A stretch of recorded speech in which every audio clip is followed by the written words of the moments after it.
Okay. All right. Let's start here. My name is Morgan Meis. I am, among many things, an editor at Three Quarks Daily, and this is officially being done for Three Quarks Daily. And I'm talking with Josh Tyree, who, uh, well, why don't you tell us just a couple of quick things about yourself, Josh, so we have some sense of who the hell you are. Sure. Yeah, I go by the author name J.M. Tyree, use my initials, and I'm the editor-in-chief of a journal called Film Quarterly. It's published by University of California Press, and I'm a prof down at VCU Arts in Richmond, Virginia, USA, and I've written a few books, and they all seem to be about movies. You like movies. I, We I watched do, I do. some movies together. Yeah, I think we've been watching movies together, you and I, Morgan, for what, 30 years? Have we known each other for 30 years now? Close to, Well, maybe 20, 25. definitely 25. Yeah. Maybe it should be said in the um uh for full disclosure, though I guess we just made this clear that we are also friends and have known each other for a long time. We had a little falling out actually, maybe for a bit there, but we don't have to get into that. So let's just say we've been continuously friends in some form or another, often quite close friends. I consider you a very dear friend, one of my most bestest friends. Back at you, buddy. Thanks. So this is maybe a weird. I think you're not even supposed to do this professionally. Somehow, this is very shocking. Don't I'm forget that we promoting wrote a a book friend. I'm together. promoting a good friend. Yes. Yeah. Don't forget we wrote a book together about Oh movies as shit, well. we also wrote a book together. This book, which, um, like Hume, fell stillborn from the press, I think, more or less, but you know, It's got its fans. it's got its fans. That's a good way to And put it. it's called Wonder Horror Mystery, and it's from Punctum Books, and it's free to read. You can grab as much as you want of it and read it online at no cost. You can donate money to the publisher if you like what they do. Which is a cool thing, though. When you give away a book for free and people still don't read it, it also maybe it hurts more. Well, maybe the answer is to charge like $500 for a book so that no one can read it, and then you can use that as the excuse it was too expensive. No That should one's, be our next. We tried the open source free publishing route. Maybe the next should be exorbitantly expensive yeah, bespoke publishing route. yeah, See if that yeah, works. like that Wu-Tang Clan album where there's just one copy of it in existence. And Yes. you have to go to the physical location and be approved in order to listen to the music. I mean, I'm not surprised that, of course, Wu Tang would have done something so amazing as that. Um, but yeah, following Wu Tang, as we have in our lives so often up until now, just the Wu Tang model of literature and art. Uh, 36 Chambers. 36 chambers of inaccessible art. Okay. Um, this book, though, I did want, I like all the things you do. I like your writing very much. I like the books you've written. I think I've read all of your books. Yes, I have. Um, Wow, wow. Including even the one that we wrote together. So I'm a fan. I'm a collaborator and fan, friend and fan. This book just delighted me, especially though, and I actually had to put it down several times because I was enjoying it too much. Have you had that experience with the book? Yes, you don't. Well, that's a huge, first of all, thank you. I mean, that's such an honor. Um, that's about the nicest thing that can be heard about your work is that somebody wants to save and savor it and keep a little bit left Yeah. as leftovers for the next day, little morsel. Thank you. I also felt sometimes like um, I wanted to absorb what I had read and let it sit for a bit. And so I didn't just want Mm. to. Also, it's an extremely confusing book. So um, I also felt like I had to let the little bits of the story, insofar as there's a story. Let me just, the sun is really coming in a horrible way here. Let me just adjust this. It's also not, I don't think, what you're supposed It to be. look it looks nice. Oh, thanks. Yeah, You this have is a kind of a strange. Dr. Caligari setup You in a would, way. that would be exactly what you would. Yeah. I'm glad yeah, I'm glad I gave you that reference. Unintentional, but I guess I'm living a bit of a Dr. Caligari life here at the Huckleberry Explorers Club Museum General Store and Gardens. But that's another story. This is not about my life right now directly.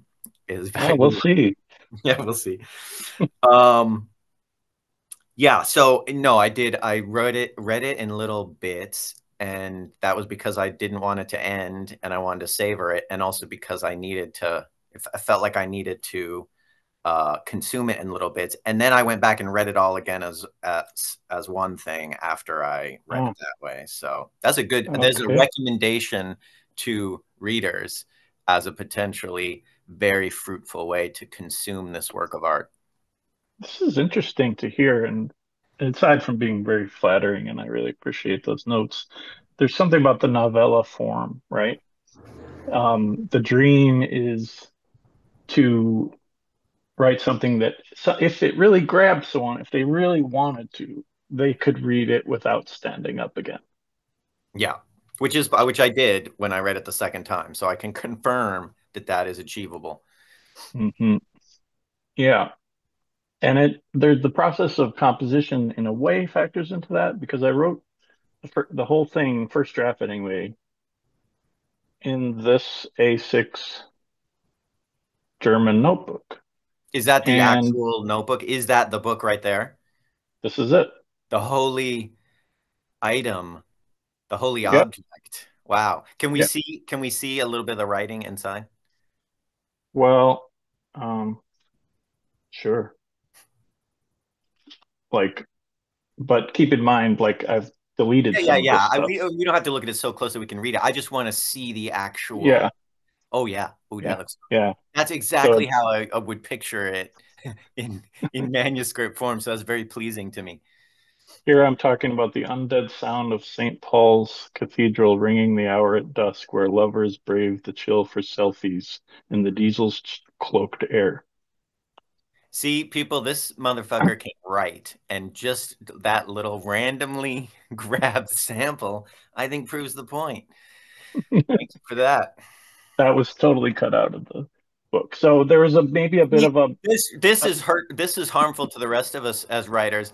A little bit of writing that kick ass didn't even make it into the final version of the book. That was what is it when you sort of like a brag, but not or like a humble brag. yeah, sort of a humble brag right there. Yeah, nice. Yeah, but it's interesting too. I mean, so there was a kind of Robert Walsery aspect to this project in the sense that I just decided the story will fit in the frame. And from beginning to end, like soup to nuts, I will tell the story, but I didn't use an outline. I had no structure. I That's just, clear.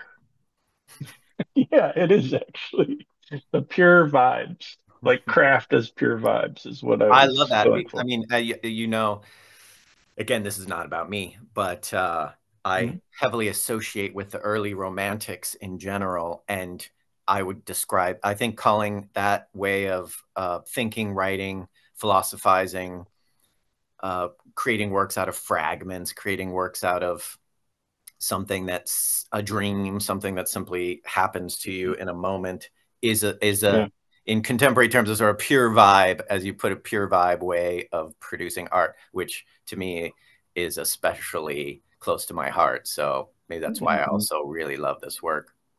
We are linked in that regard, and you know, we are legion. There's many of us out there writing these what we're trying to do, kind of very idiosyncratic personal voice projects that wrap themselves around other pieces of art. Your books are brilliant in that regard. Fate of the Animals, the most recent one that I read. So in that sense, we're on a wavelength that's more than just individual, I feel. Yeah. Quantum Entanglement, which comes up in Indeed. the book. Though I don't, maybe you don't use, what do you don't say quantum entanglement, you say something, the same thing. Uh, Same thing. I think I called it remote entanglement, but Yeah. whatever. Yeah. Which I want to get into in a minute. Okay. Um, yes. Let, you know what? For a minute then, maybe we can describe the book a little bit. If no one, if a person is watching this and has no idea what this book is, they're probably delighted as hell by this conversation, no doubt, and waiting breathlessly for some sense of what this very interesting and mysterious work of art is. So I Hmm. envy you the task or project of kind of trying to describe this book a little or tell people what it Hmm. is. If you had to do such a thing, what, give it a shot. Yeah. So, uh, it's about, That's pretty much what I thought was going to happen. well, what does it say on the back cover? My publisher, my editor, the great Joe Myers at Strange Objects and Deep Vellum did a really good job. So maybe we hand it. Infused, infused with a rush of eerie paranoia. J.M. Tyree's uncanny Unheimlich novella follows an American couple transplanted to Germany. In the throes of writing a book on Hitchcock's Vertigo, a film scholar believes a film scholar, oh, you're the film, right? Sorry, a film scholar believes he's being followed by a strange presence.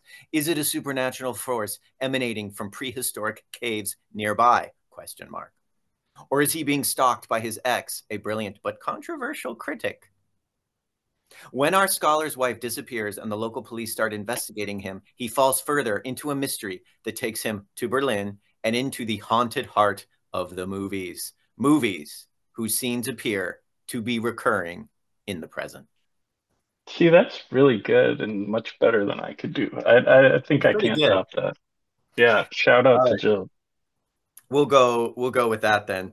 And I hate trying to describe books and do that anyway. So I apologize for having tasked you with that at all. It's Uh, okay. I mean, I would just say it's like an uncanny book novel, or an uncanny, Unheimlich. yeah, like an uncanny novella on. It's sort of like horror adjacent, but it's also not really. It's also kind of an anti-horror project. It's an anti-Hitchcock project, and then it's an anti-horror project because I don't want to terrorize the reader. I want to, sort of invite them to contemplate what might be possible, that the normal rules of the universe may not be completely understood. There may be other things out there that are not known to us yet. Yeah, that's a good description as well. I will say, I was reading this at night at one point when there are some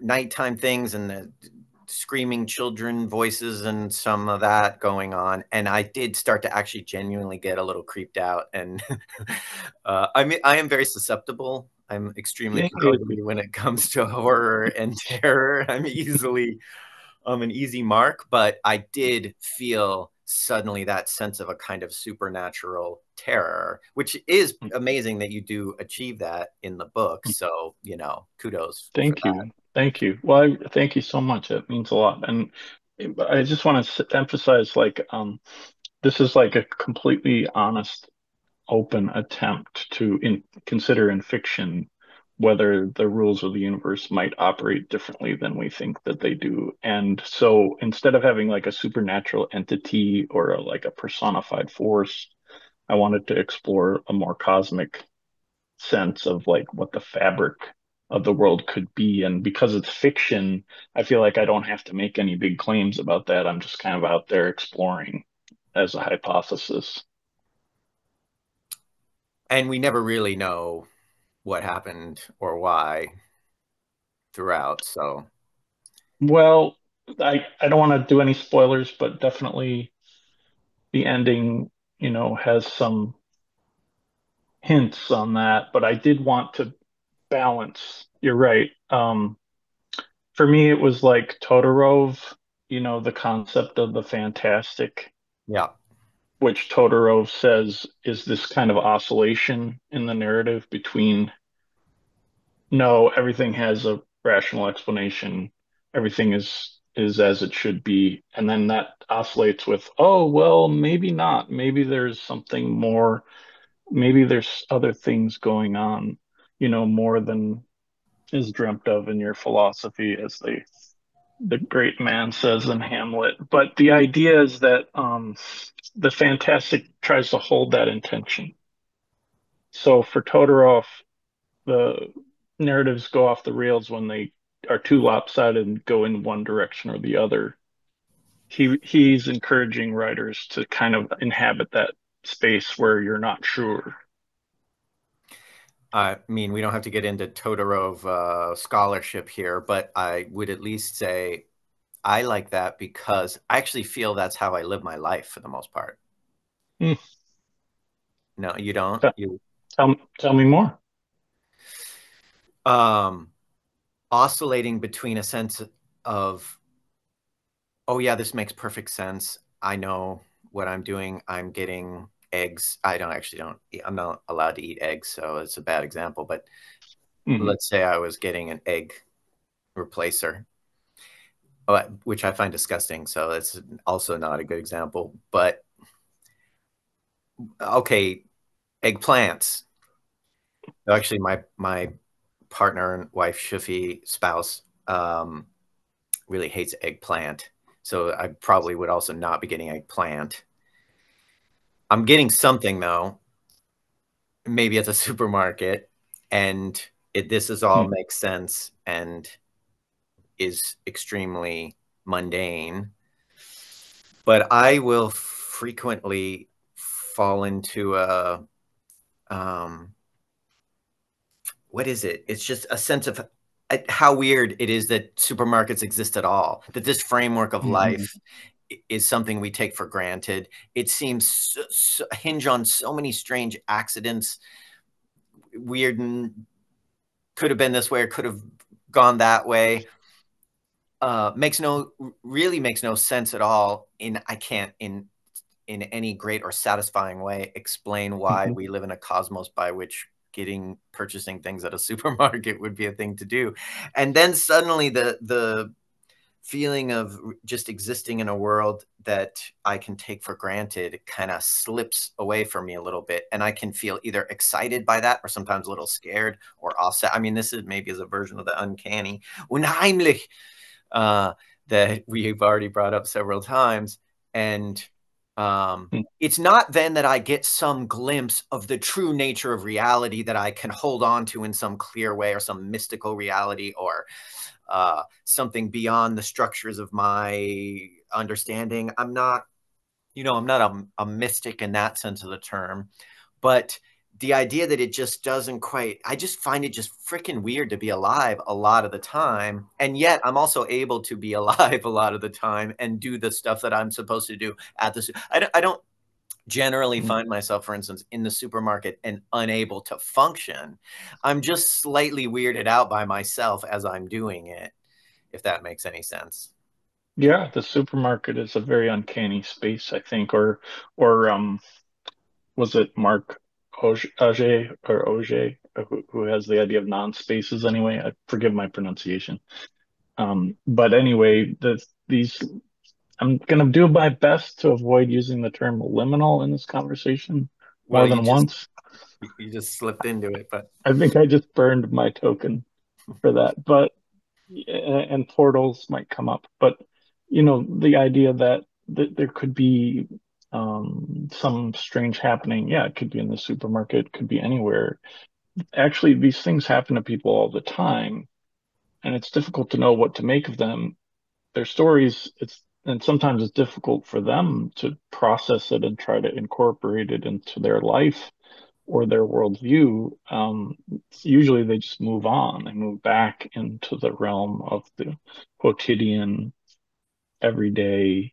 But from time to time, you're confronted with, um, sense of the weird or the eerie, in like Mark Fisher's sense, where like the eerie is he defines as like an absence that nevertheless feels like there's something there.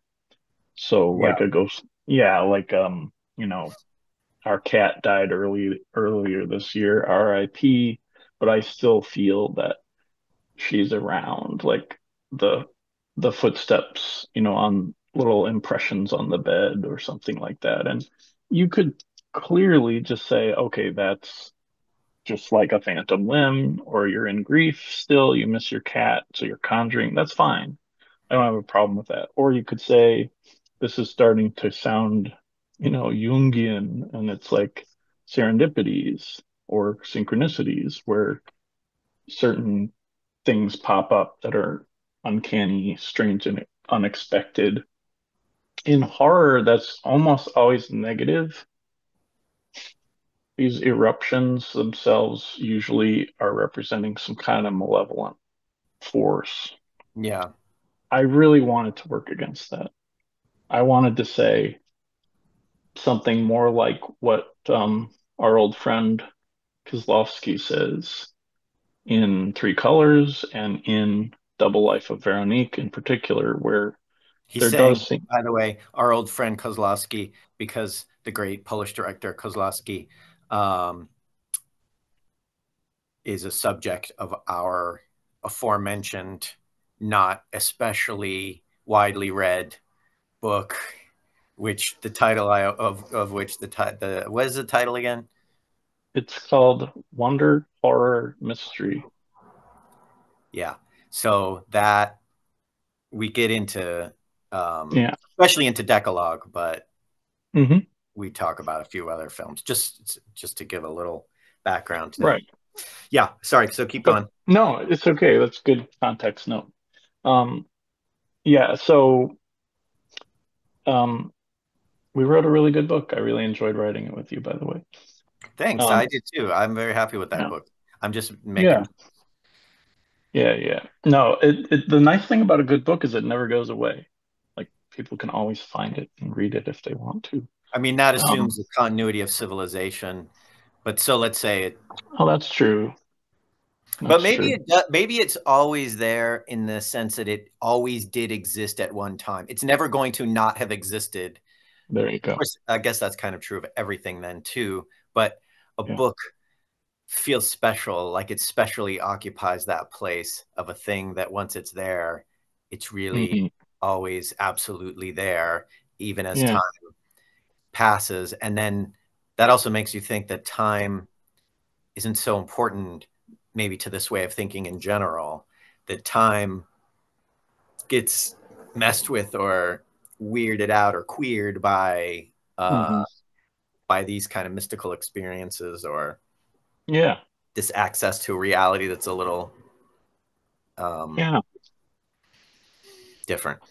Yeah. And then instead of inhabiting the horror genre where that's necessarily scary, it is probably more like what you're saying about German romanticism, although I don't know that much about it myself, where you can have these encounters that are cosmic, but not, they can be overwhelming and deeply upsetting and possibly dangerous. There's risk to them, but they also contain something that's more cosmic, that has something to do with our maybe with our lack of understanding of how the gears of the universe actually work. And I wanted to tap into that in this novella, and not get stuck in the sort of conventional horror ideas of there's this entity that's out to get you, and so on and so forth. In fact, the people who are out to get you are people, and the presences from beyond are just there. They're just they're just part of the fabric of things. So I would think of ghosts in that regard, Mm, or these supernatural entities that I kind of dreamed up for this project, which are these kind of like dark shapes that inhabit the woods in Germany and seem to beckon to people, invite them to come closer, or possibly even enter them. And you don't really know what will happen when you go in, or where you will end up if you do go in. It could be a portal to another location. And to me, as funny as it sounds, like I find that I don't know, plausible is not the right word, but it's an interesting idea that I mm. wanted to play with in this fiction. Yeah, which you do now, and I even see now more strongly what you're doing with that. Though there is an air of fear, but as you say, it's not because there's a specific malevolent entity who's trying to do something. It's more like, but I Right. do think just to finish this thought up, Mm-mm.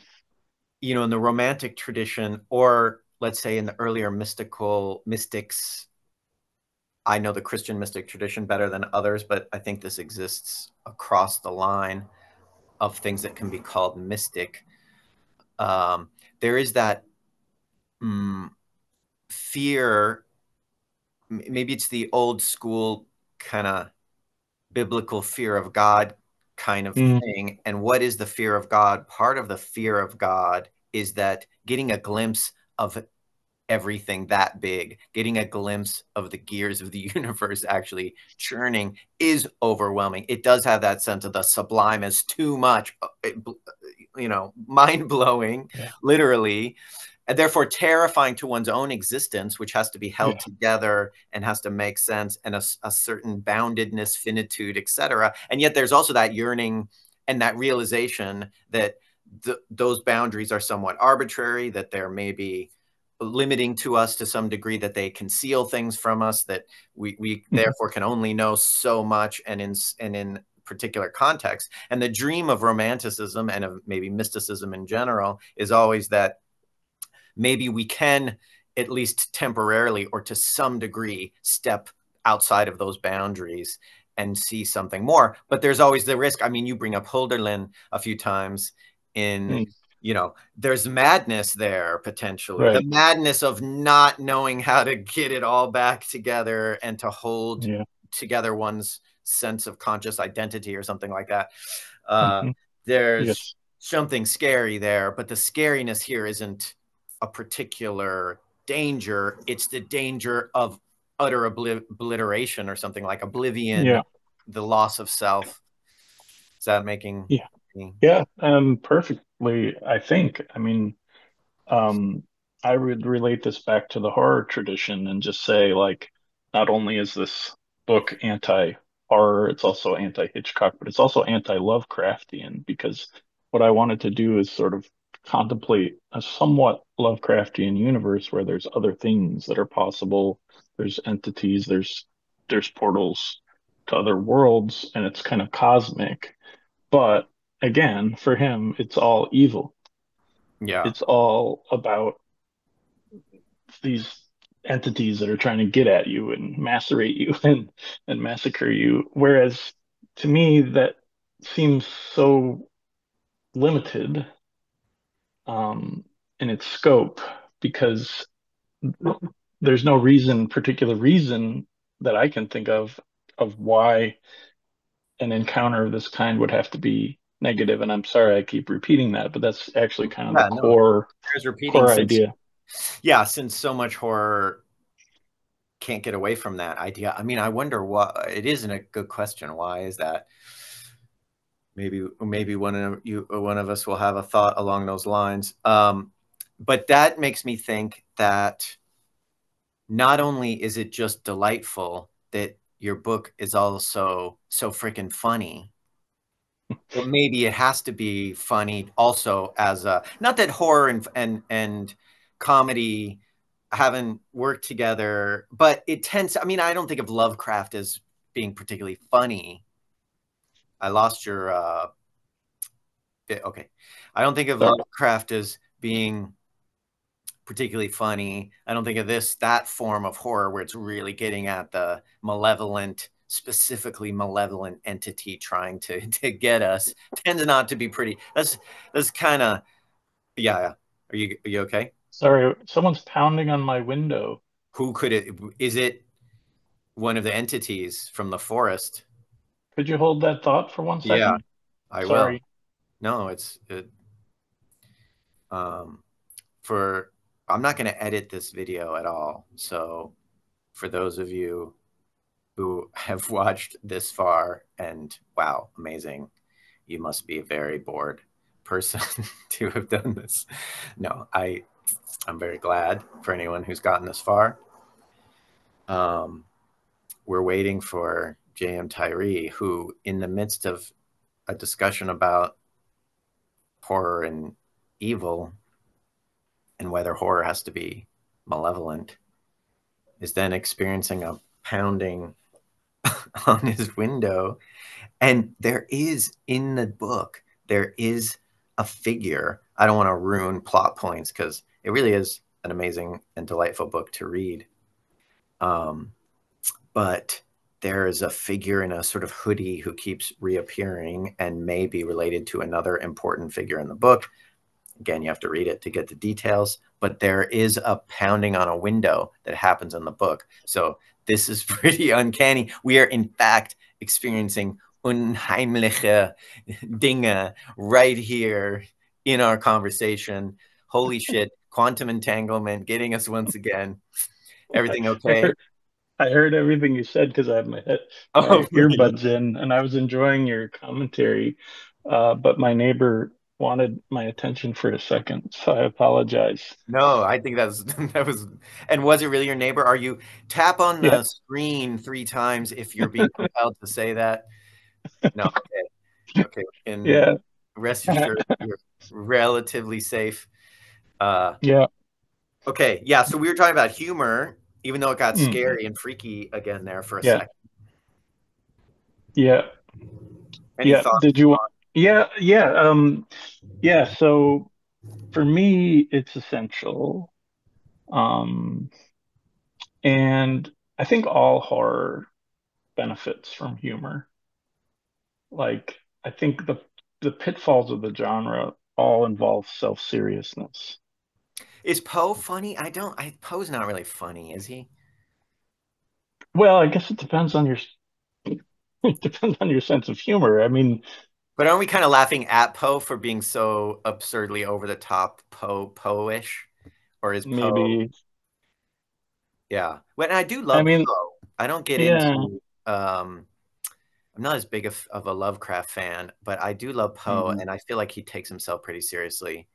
Yeah, I think that's fair. Although there's maybe an inherent, maybe unintentional comedy in like The Raven with the tap tap tapping at my window pane and Speaking of the which, exactly, and the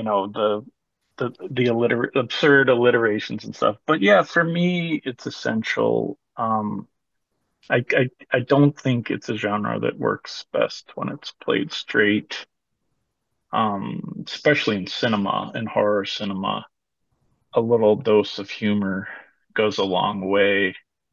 And I also feel like humor has its cosmic side. I mean, laughing at yourself mostly, not laughing at other people to be cruel, but cosmic laughter is, I think, part of the deal of like seeing your situation in the universe as being incredibly tiny and insignificant, I think is super helpful.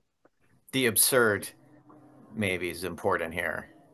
I mean, that's what we were Yeah, talking about a little bit later, a little bit earlier with yeah, maybe being a mystic of any kind even if you don't see yourself as a mystic, but if you're frequently struck by just the absurdity of life, yourself, the cosmos, etc., that already gets you into that mode where you're not Yeah. pretending that it all makes sense because we know how to go to the supermarket, but actually the supermarket is simultaneously utterly absurd.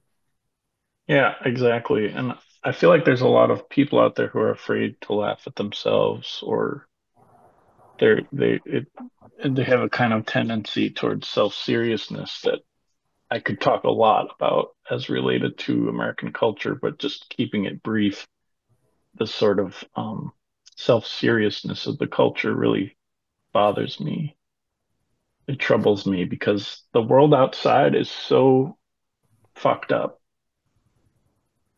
This is a horrible era that we're going through. The dwelling in that bleakness you could do 24/7. But I think it's important not to if you can.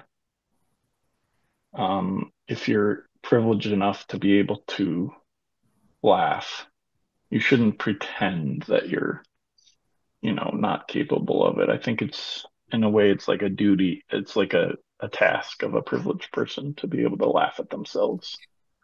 Yeah, though not to get into too much personal stuff here, but spending a fair amount of time in my life with people who be categorized as not privileged, pretty seriously poor, let's say poor people.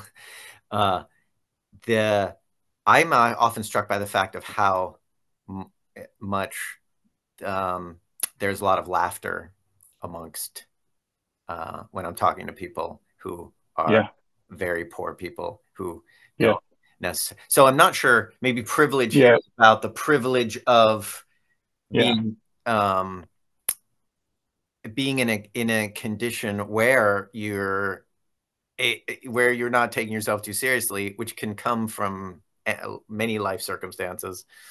yeah. No, you're right. Laughter is a free and sustainable resource, one of the few. That's a good way to put it. And yeah, it has the ability to subvert and fight back against oppressive power structures, no doubt about it. Though, Um, like a couple of jackass academics were now talking theoretically about laughter and humor in a way there's that, a reason why that Aristotle book did not survive. yeah, burn that sucker. Um, Uh, okay, yeah, that maybe is a good segue. Let's get in a little here. We've gone off maybe into some of our abstractions, which I of course enjoy, but one thing that's delightful about this book is that it's got the actual meat of funny and delightful passages. Um, mm, I did extensive note taking as I was reading this book. And just as we were getting on to our call here, I see that I've scribbled a couple of things on like the last page, like four things. That's my deep preparation.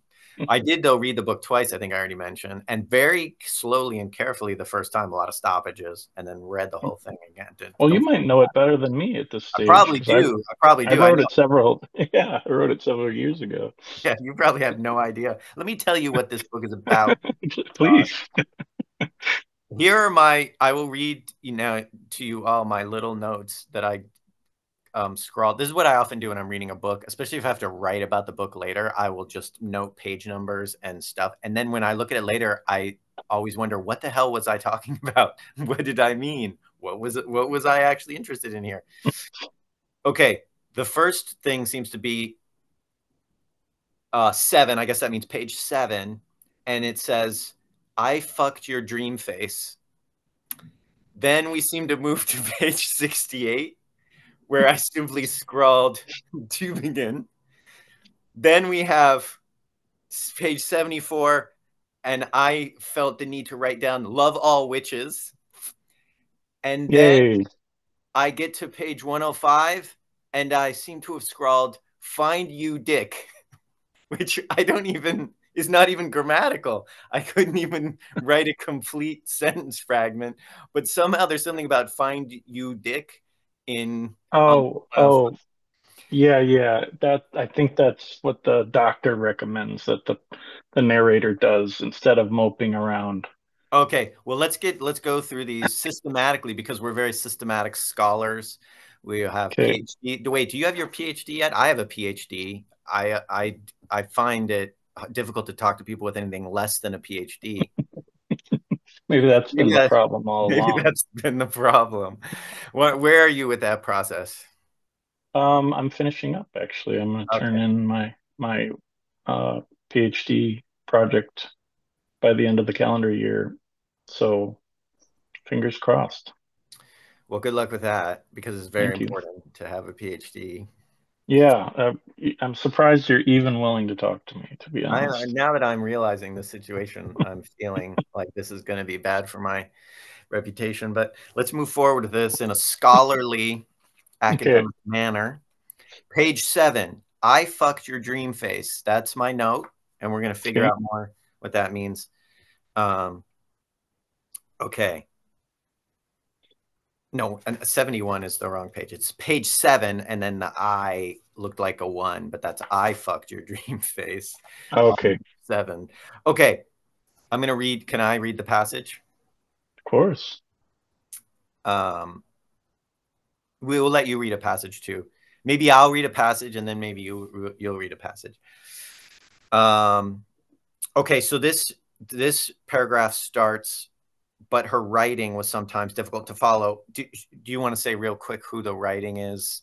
What this is Yeah, referring to? it's the character Amy who's the academic mentor of the protagonist in film studies and turned out to be quite a troubled and in some ways abusive mentor. Okay, yeah, that's a good setup. So that's who is being discussed here by the narrator of the story. But her writing was sometimes difficult to follow, and her descriptions included lines like, I fucked your dream face again in the moss of the birch at the end of a galaxy of poppies.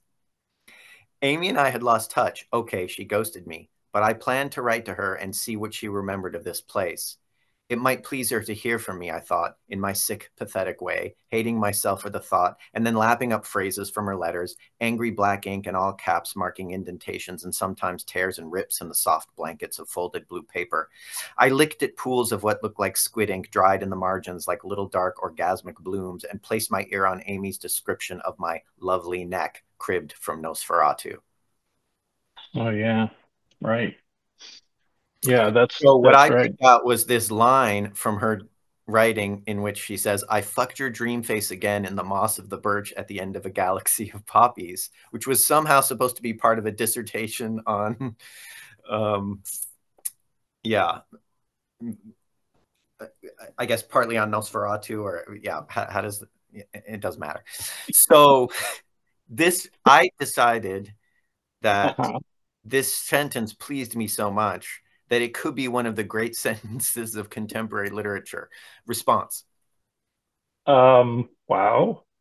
That's that's the kind of hyperbole that I really crave.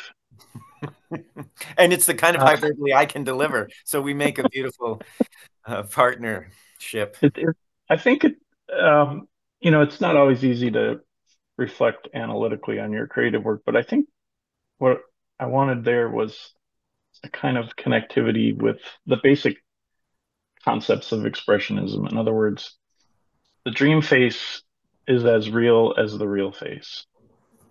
And in expressionism, whether you're talking about like a painting by Edvard Munch or film by, Robert Vine, like Caligari, um, or Murnau's Last Laugh, which is not a horror Nobody has film. watched that film, Josh. Nobody.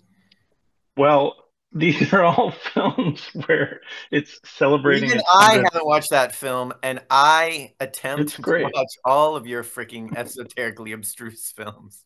You'd love it. It's a great film, and it's about a guy who it becomes a bathroom attendant as his job after he gets old and he loses his job as a porter at a hotel, and they take away his porter's uniform from him, and then they send him to work downstairs in the gents toilets, and he actually goes and steals his jacket, steals his uniform so that he can wear it to his daughter's wedding.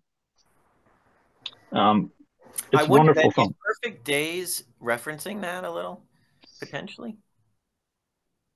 Possibly, certainly, Wes Anderson with the hotel staff and the lobby boys and stuff.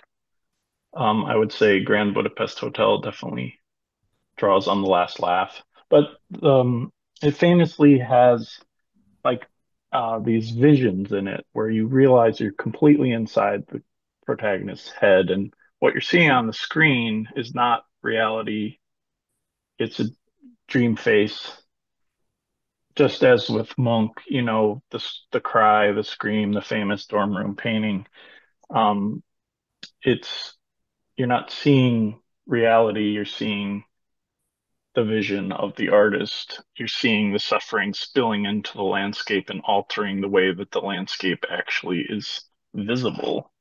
So in expressionism, you're forever dealing with this question of the artist who does not merely record reality, but has visions, which I think is a quote from Paul Laney, the great filmmaker Paul Laney. Um, and I'm in that tradition, or I want to be, But that would it's Paul Laney accept the idea of not only of this dream face, that it's a real face, but then that you also fuck it? That I don't know. I mean, probably not, but You started this, buddy. probably the freedom of the artist has grown since then. Um, but another possibly interesting intersection with this would be one of my other pet peeves is that like people are very anti-sex in you'll read like on social media like people sounding off and saying, "Oh my gosh, that was so weird. That movie, it had sex in it. It was gross." Or people are really Cringe. offended. Yeah, yeah, exactly. And people are really offended by like depictions of infidelity, and as if that isn't like the basis for every work of art. Like, sorry, Mr. Flaubert. Sorry, Mr. Tolstoy. Sorry, Mr. Graham Greene. You're out. And I Or wanted we to could kind also say Virginia Woolf just to not have it be a sausage party here. Yeah, of course. But the specific idea of like that squeamishness about sex is something that I wanted to sort of fight against or challenge in this It work. comes up.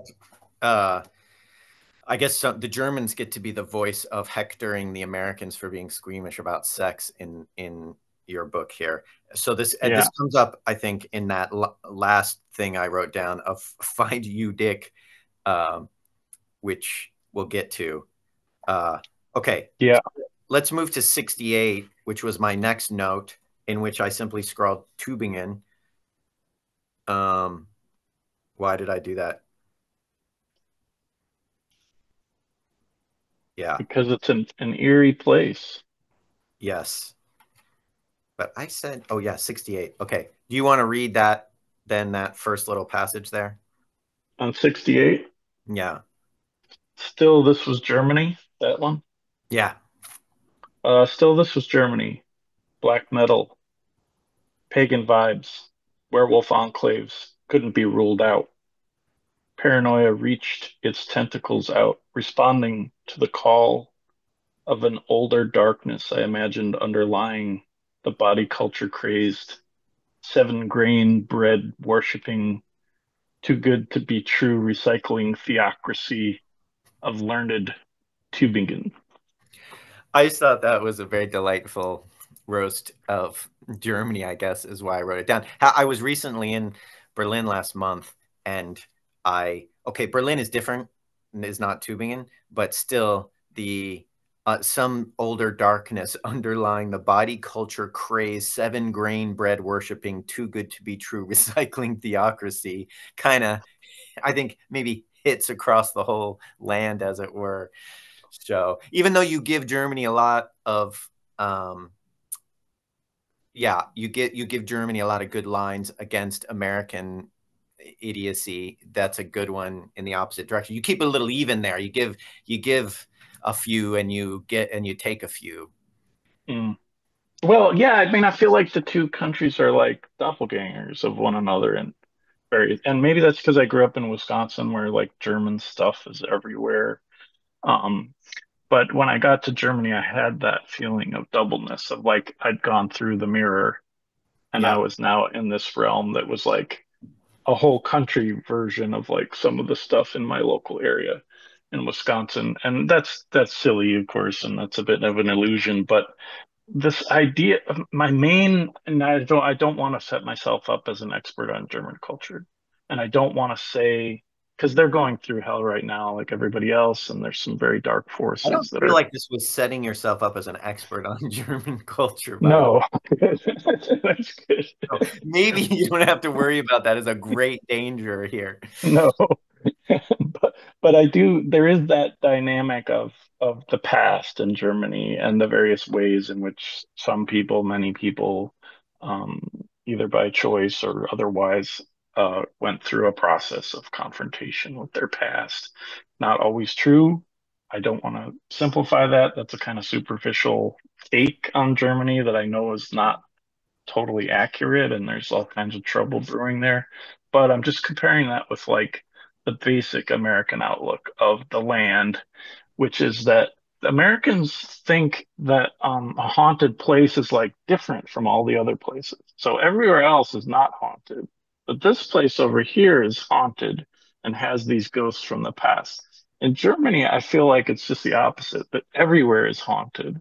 And that's kind of, it enriches the present because it not just confrontation with what happened in the 20th century with the Shoah and the complicity with the Shoah, that you do see, signs and you see memorials and important reminders everywhere you step of what happened. And Tübingen is an epicenter for that because you'll be going through like a nice copse of trees, park on the river, and then some you'll be stopped and by a very arresting photograph of like Nazis that gathered in that space on a particular night in 1930 whatever. And I feel like I don't want to over romanticize Germany's approach by any means, but that's something that Americans are, I think, on the whole, a lot less comfortable with in terms of the way that we remember the haunt the things that haunt us as a culture. We're not very good at it, and there's a sense in which we think of the land as being blank or uninhabited, which is, of course, you know, a convenient way of not dealing with the basic facts of settler colonialism in the U.S. and genocide of indigenous peoples.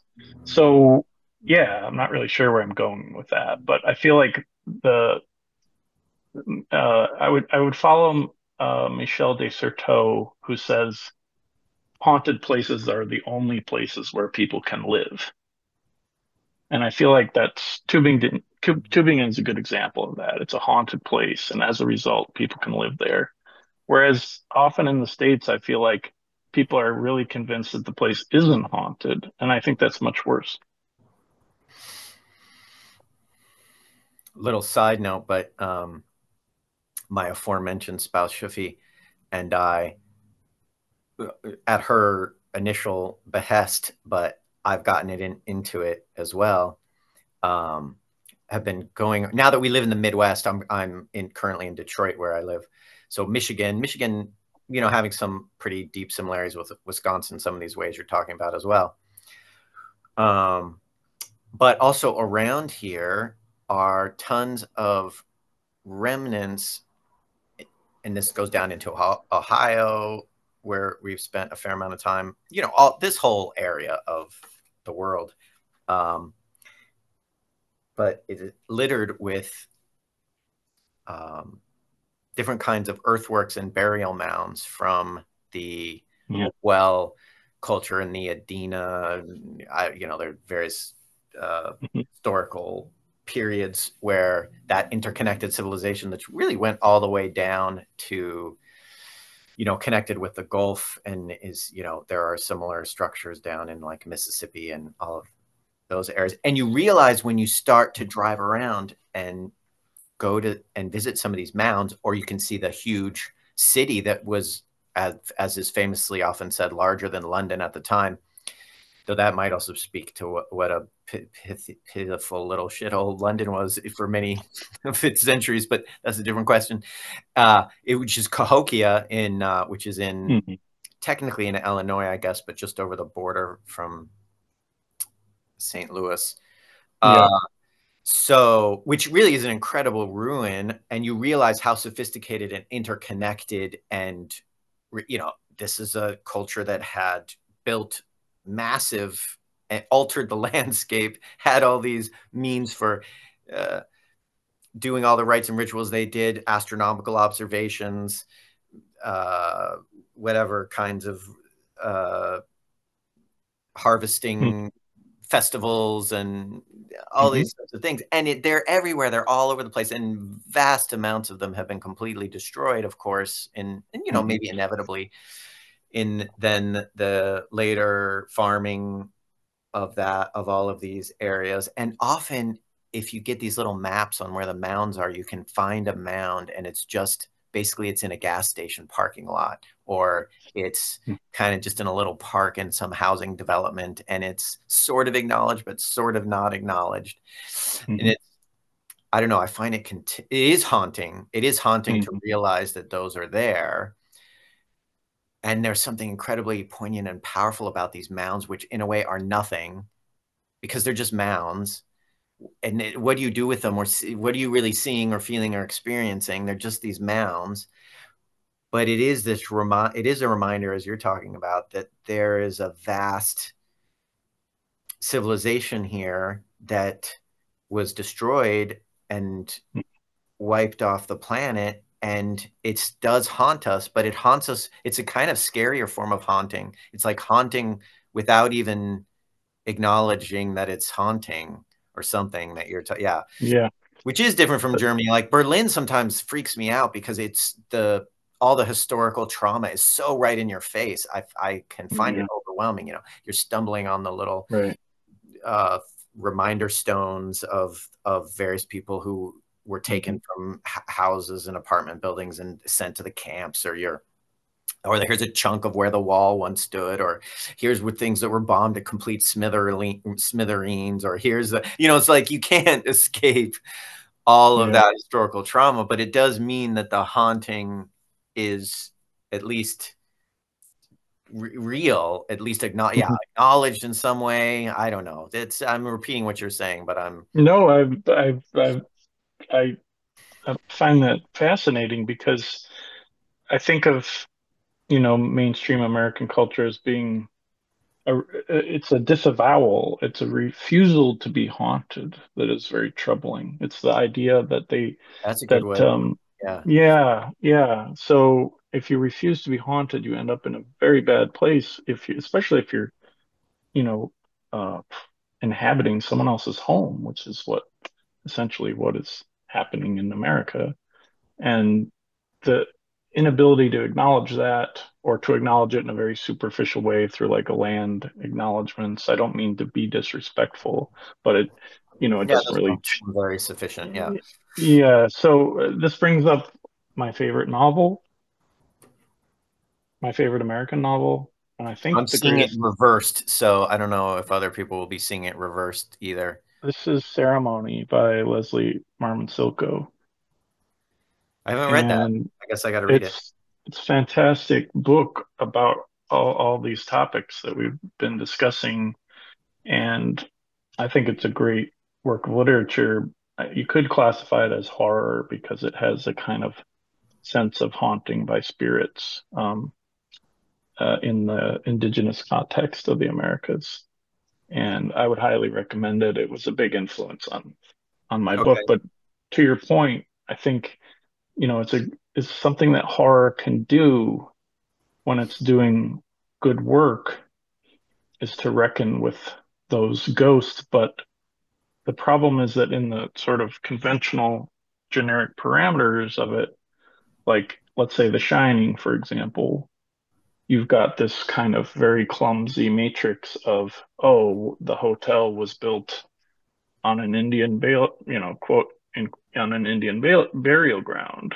And, you know, Oh, what is that that has, in the Shrine? I thought that was yeah, Pet Cemetery well, that too. I mean, and it's or interesting. the what's the movie? The famous movie with the Uh, Poltergeist. Poltergeist, isn't that the? Poltergeist. But that's in the. I don't. Poltergeist. I guess I forgot that in The Shining. That's the Yeah, kind of deep yeah. explanation why everything gets so funky in that place. Yeah, which seems like a red herring. It's not really pursued in the, mostly it's about the evil people who've been in the hotel and left behind these nasty crimes, which never seem to be able to be cleared away. But the idea is that's just limited to the hotel, when in fact that's literally what America is. Like it's a giant, overlook But I hotel. guess just for a counter, you could counter that by saying, okay, but if you're going to deal with some of these themes, then you've got to make it specific to a film about the haunting of everything isn't as interesting, but a film about the haunting of a specific hotel, and that then it has layers of, as you Yeah, said, crimes that can't be cleared away that go down to the kind of original crime that can't be cleared away. That actually seems to yeah. me like kind of interesting, maybe.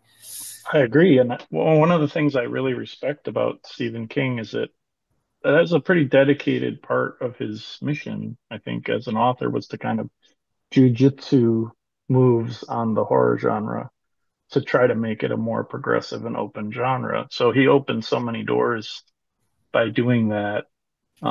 And The Shining is a good example of that. But when horror is more conventional, it creates this impression, I think, of just kind of limited outbursts that are very different from the rest of life and that are always malevolent. Yeah. And so they seem to come from a place of guilt, basically. It's the return of the repressed. It's like being confronted with your crimes or the crimes of people that were done on the same piece of land. Whereas it's never, maybe not never, but it's rarely framed as like there could be presences, dimensions of the universe that are either indifferent. They're not malevolent. They could be indifferent. They could just be like floating around, or they could be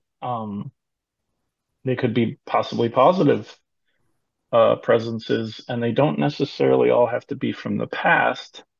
Because if you think about this genre cosmically, if you think about hauntings in a deeper sense, you can all you could connect it to the science fiction genre. And you could talk about time travel as a form of haunting. In other words, if people came back from the future, then that would be a form of haunting from the future. And so it's not always the past that's haunting us. The future could haunt us as well, as a sense of possible potential. Uh, Yeah, I see what you mean now. Yeah, mhm. Yeah, so you could be haunted by the future, like the old man says, there's a specter haunting Europe. right.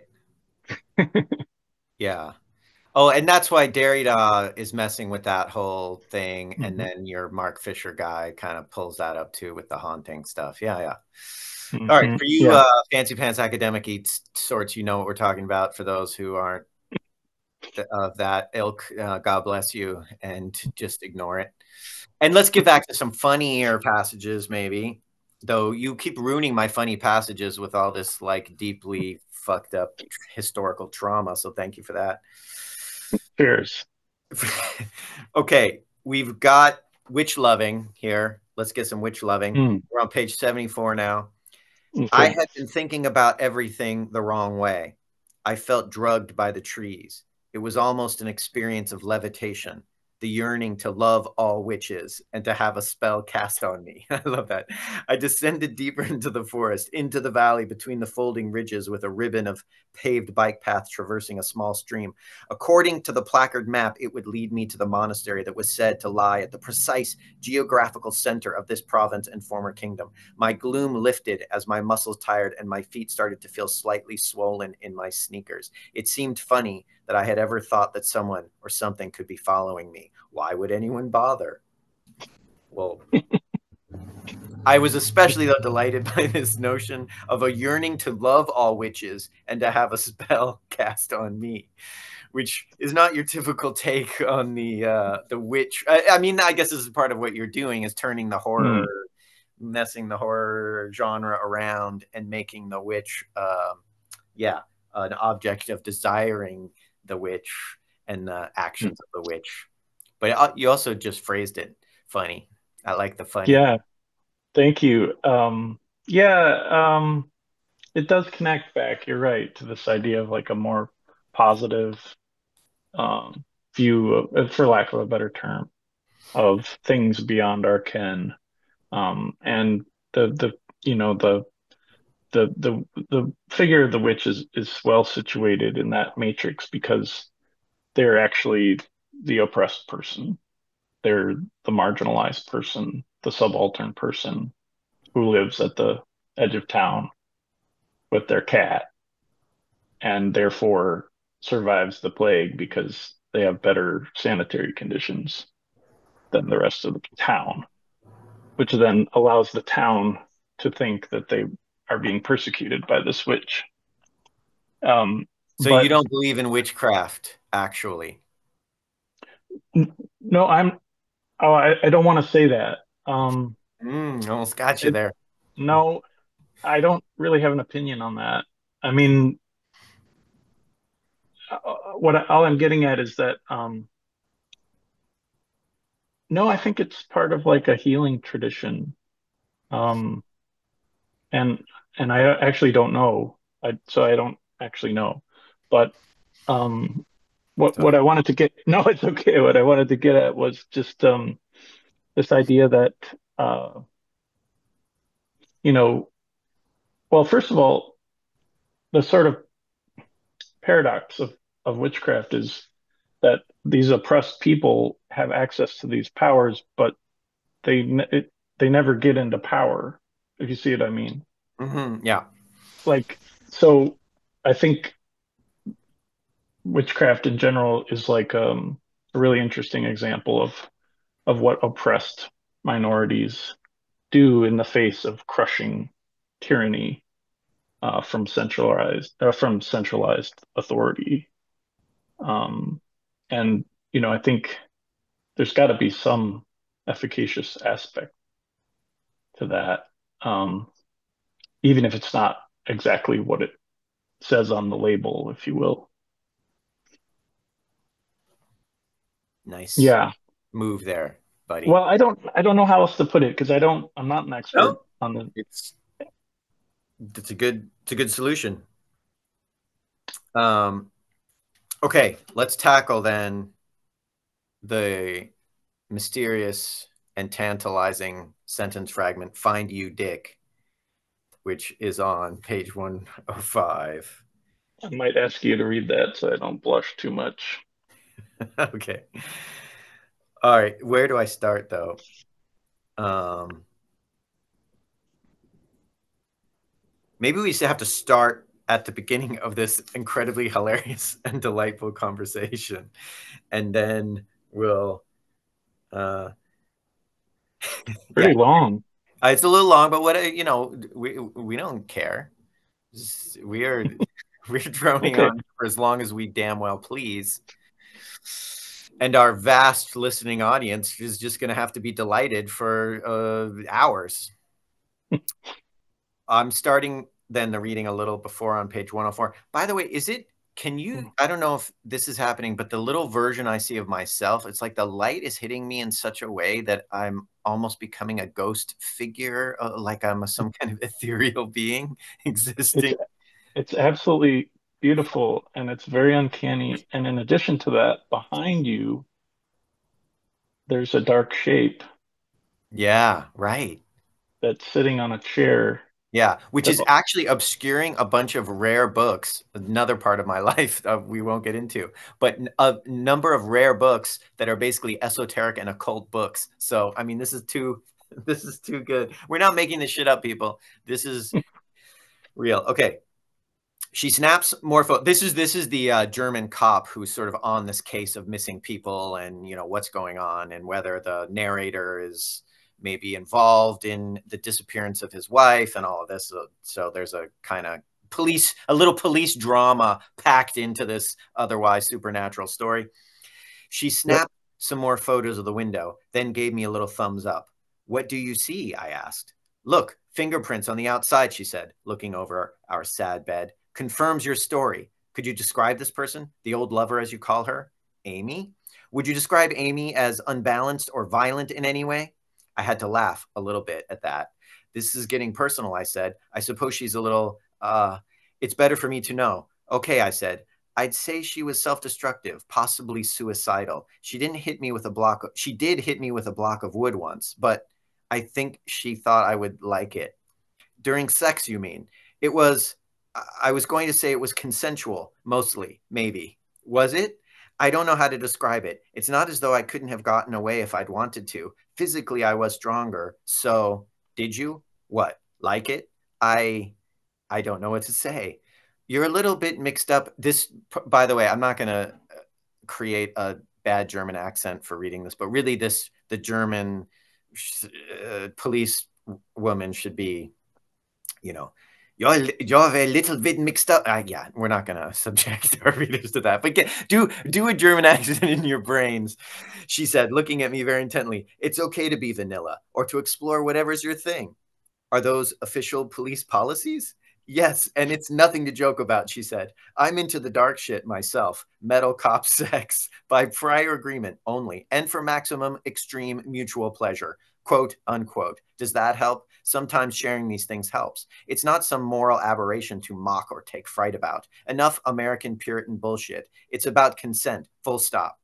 She gestured towards her neck and pretended to yank a collar. I don't know, I said. Do I have to know? Have you ever used the internet? She said. Have you ever been to Berlin? You're in Germany. Go for it. Find your dick. Are you a Pisces by any chance? This is not helping, I said. Yes, it is, she smiled, but then her look changed. Listen to me. Without consent, it's abuse. You must know that. And it goes on in similarly delightful and hilarious manner. But thus, my scrawling, find you dick, which obviously I guess I meant find your dick here, as she says. I love though that she says, have you ever been to Berlin? You're in Germany. Go for it. Find your dick. Oh, extremely excellent. Yeah, I mean, sometimes characters surprise you. Like I have no idea where these things came from. This character, the German policewoman who eventually decides that that profession is not the right one for her. Yes. Um, Sorry, my uh, bat is uh, about to go off. So keep talking, keep talking. I'm just grabbing my cord as I okay, can hear you. I can hear you.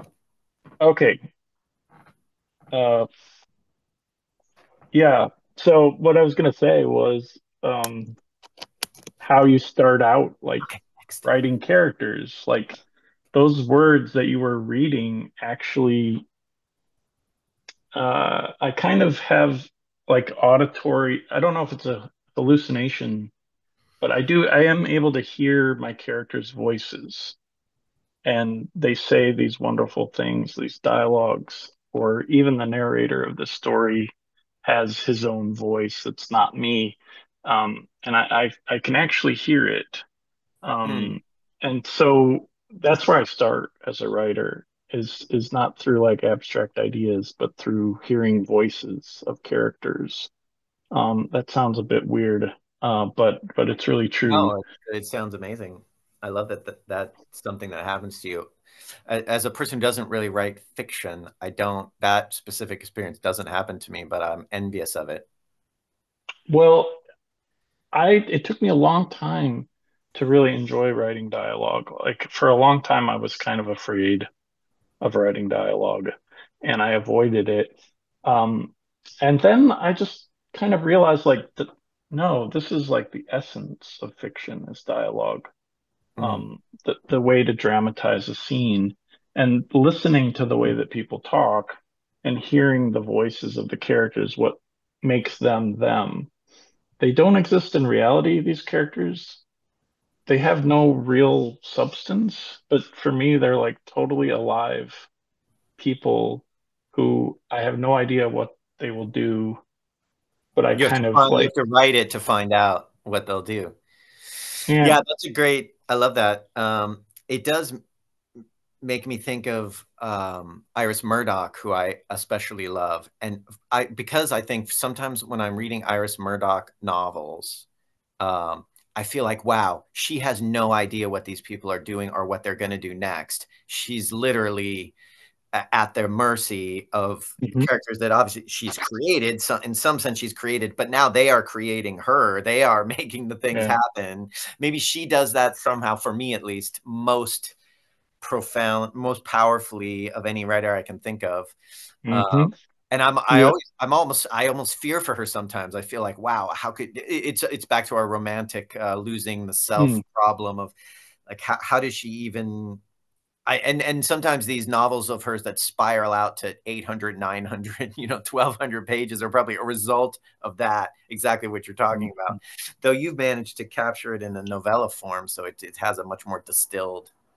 Mm. I think it was, studying cinema and film that led me down this path of putting dialogue first. Because that's the essence of the thing if it was a film. But I don't envision these things as films. I just mean that like considering dialogue as the core of the project is something I probably get from the movies. Makes sense. Yeah. Yeah, and it's a bit mysterious. It's a bit like channeling. It might be a bit uncanny and esoteric. Um, it's risky business, I think, writing fiction, making art. It's not easy, but there's something very rewarding about that experience of like bringing that voice onto the page and sort of helping to create that person who now exists in the book. Yeah, I don't have it in yeah, as I just said, I don't have it in that particular way because I'm not really creating characters, but I do have that experience when I'm writing, especially when I'm writing things like my books that I'm really writing exactly what I want to be writing.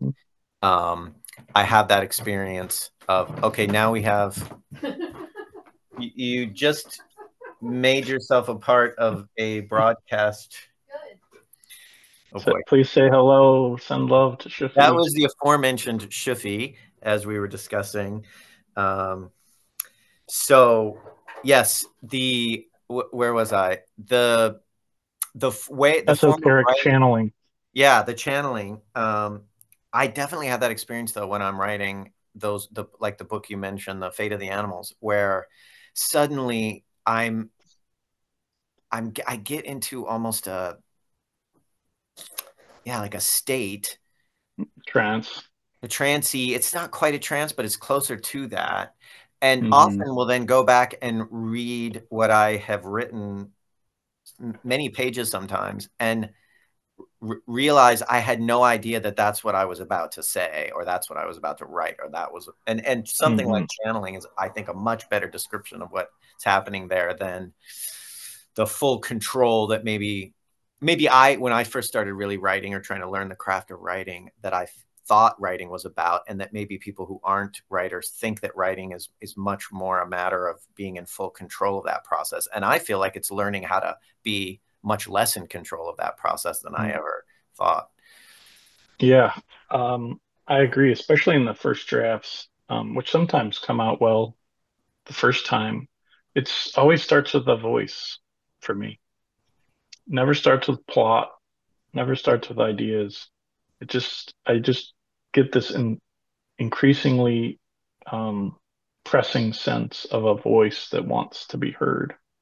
And so the way that I think of creative writing, but especially fiction, is yeah, it's voice. Character is voice as well. The character is voice, and then Yeah, like that it's like yeah, formula. it's like yeah, exactly. It's timbre as well as voice, so it's a kind of tone, and that relates to pacing as well. I think that the voice has a certain cadence and musical rhythm that imposes itself when things are working well. And, you can write without that, but for me, it just isn't as good. Um, and so I like the idea that that I'm listening to these voices, even though I don't really understand where they're coming from. Or I suppose that doesn't have to be like some kind of new age spiritualist, uh, assertion. Like we could be talking about like surrealist automatic writings where we're delving into our own sort of unconscious mind. That's kind of an interesting segue because we're talking here about forces that are a little beyond our control that we have a relationship to, but it's not one of fully controlling them, and it's again more one of channeling or letting things happen that already exist. Um, I just have to tell you a little story. So before you tell your story, can you move your computer so that I can get behind you again? Hold on one second here. No problem. Take your time. Thank you.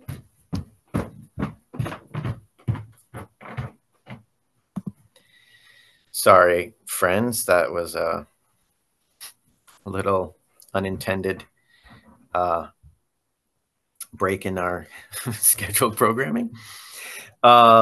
So the Josh, are you still there? Oh, you moved too.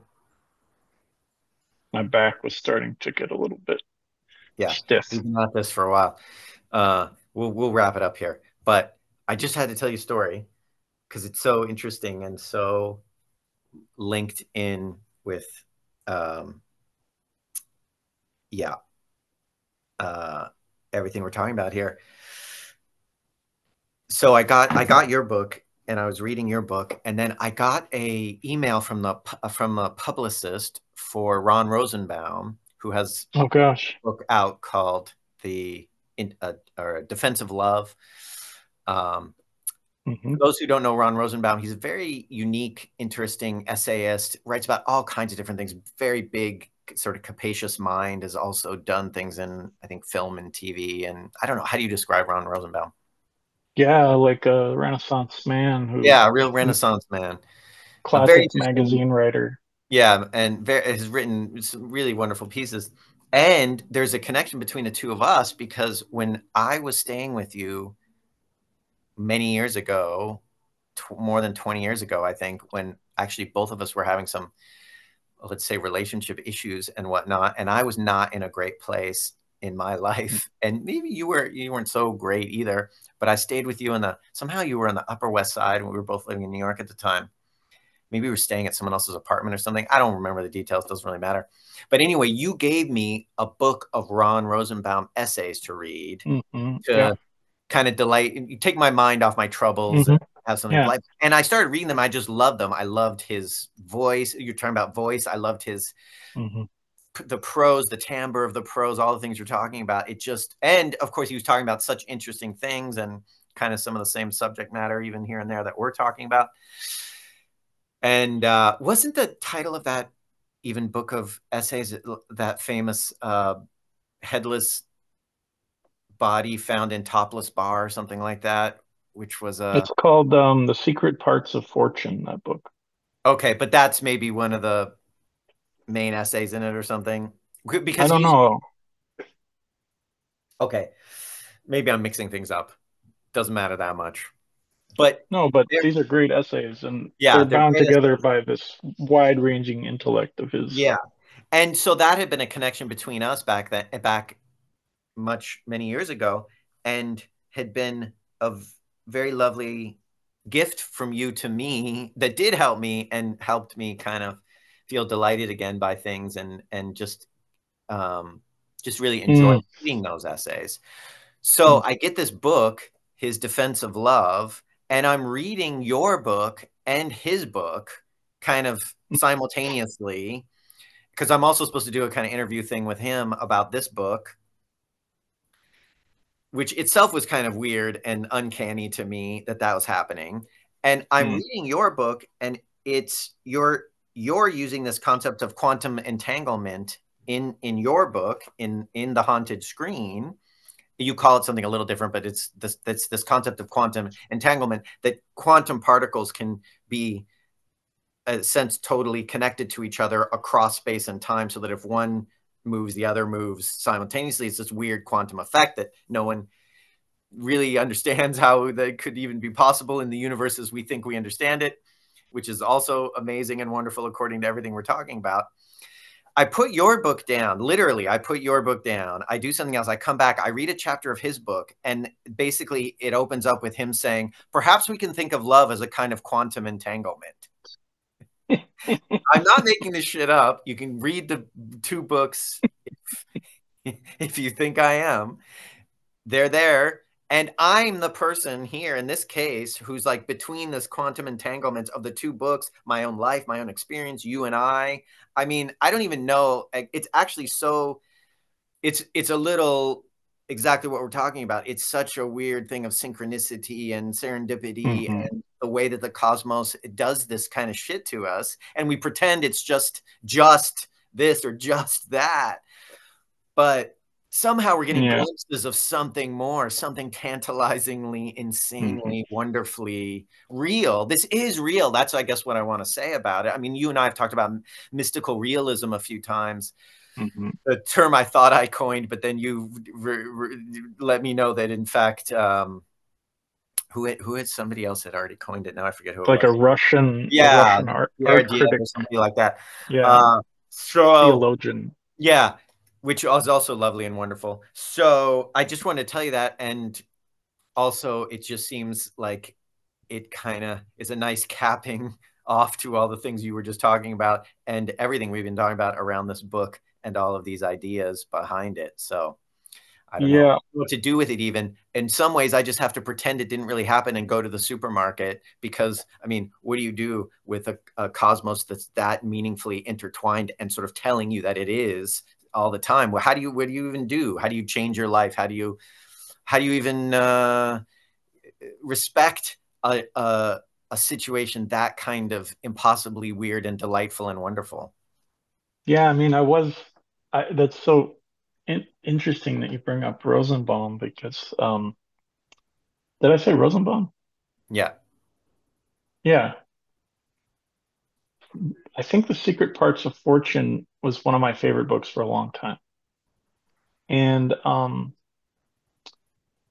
it has this kind of very 1990s feel to it of like he's a he.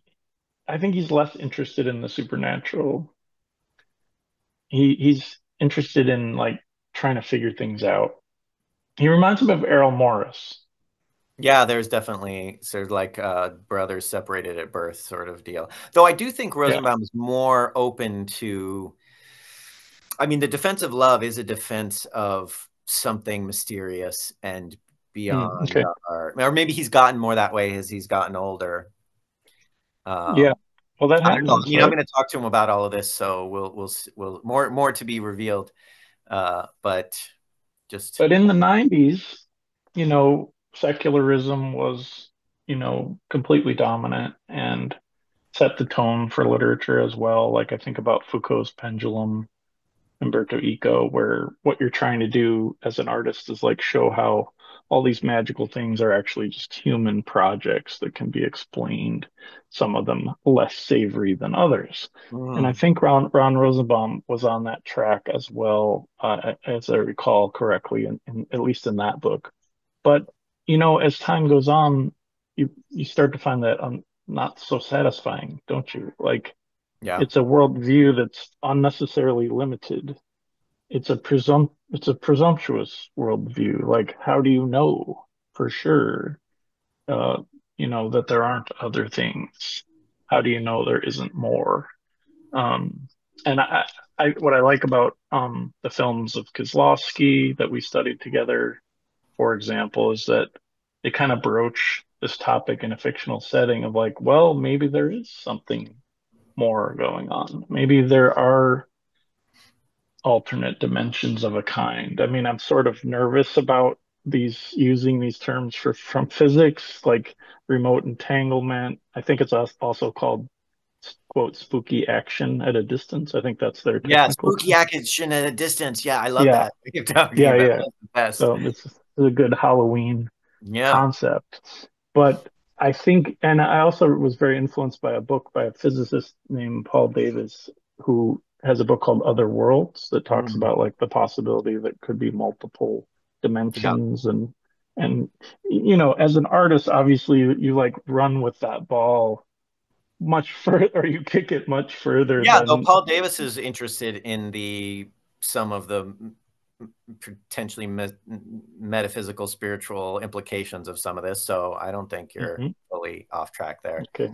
I didn't know that, but And that I'm actually fits. doing a thing for the New Yorker of a student of his who's a important physicist and cosmologist right now, Sarah Okay. Walker, who's a pretty hardcore scientist, but she's somewhat open to, fairly open to some of the broader implications along the lines that you're talking about. Yeah. So, And that seems to ring true with like Carl Sagan or like people, the more people know Einstein, like the more people learn about the universe, the idea of a regular ordered Newtonian universe is super important. Like things have to function. We have to go to the supermarket, like you said. But like on the other side of the coin, supermarket. it's like, what's that? I said I love that the supermarket keeps Yeah, coming back we got in. to go back to the haunted supermarket. This Yeah. way, is it haunted lemons or something? But on the other side of that coin is like, again, I'm not an expert. I don't want to speak like in a presumptuous way, but I'm certainly not a physicist. I'm horrible at math. I cannot balance a checkbook. But having said that, it seems to me that what I read is like, okay, people don't even know what most of the universe is composed of at this point. Like they had the dark matter theory, and now that's been wiped out. And like, There's you some know, shit out there, and we don't know what it is, but it gave me your book and The Defense of Love to read simultaneously to blow my mind. So, well, and I think, and that is where I would close too, because it's all in conversation with Freud and the concept of the uncanny, which he simply does not accept that there could be any possibility of anything more. He's a strictly secular guy, yeah, and well, that, that's why you need Jung to supplement the uncanny essay. Uh, yeah, I yeah, mean, in my opinion, but yeah, I think so. And that, the things that seem that are just coincidences, is there something more to it? Are you being guided by your own interests towards Ron Rosenbaum and me? Is it because I gave you that book? So maybe it isn't as strange as it seems that you would then come back to it. And the publicist came to me. I didn't come to her. You know, like the universe came to me. Now there is a yeah, yeah, yeah. I do want to avoid that kind of the stuff like The Secret, where it's like you can bend the universe to your will and make, if that were true, like the world would be a better place. no, It no. would be You're a a sleeper. The world would be a much much more worse horrible place place. if you could bend it to your will.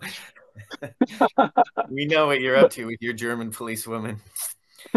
but Um, yeah, but ultimately, like there's a mystery there, yeah, mystery is and fundamental.